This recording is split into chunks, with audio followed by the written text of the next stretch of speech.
মাননীয় মন্ত্রী সমরে জাউল করিম কালো টাকারে সাদা করছেন উনি।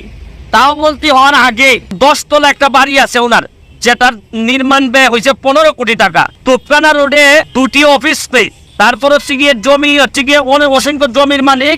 তারপর রাজধানীতে 4% জমিতে একটি বহুতল পাকা বাড়ি, যার মূল্য কয়েক কোটি টাকা। তারপর হচ্ছে গিয়ে আপনার পাইকপাড়ায় কেয়ারি বুরুজ ভবনে একটি ফ্ল্যাট আছে, পিরোজপুরে আছে ওনার নাজিরপুরা আশেপাশের এলাকায় কোটি টাকার জমি ক্রয় করেছেন সমরে জাউল করিম। এটা আমার সমস্যাটা যে জায়গায় হয়েছে, এত জায়গা থাকার পরও, সম্পদ থাকার পরও, ঢাকা শহরে এরকম 2-3টা বাড়ি থাকার পরও উনি মন্ত্রী হওয়ার 1 মাস 2 দিনের মধ্যে আবার রাজুক থেকে প্লট বরাদ্দ নিছেন। তাও আমার কথা হচ্ছে যে কত টাকা লাগে একটা মানুষের। এই যে মৎস্য ও প্রাণী সম্পদ মন্ত্রণালয়ের তথ্য অনুযায়ী উনার জন্ম কিন্তু হচ্ছে গিয়ে 1962 সালে। 71 সালে যদি মুক্তিযুদ্ধ হয়ে থাকে তাহলে উনার বয়স হয় মাত্র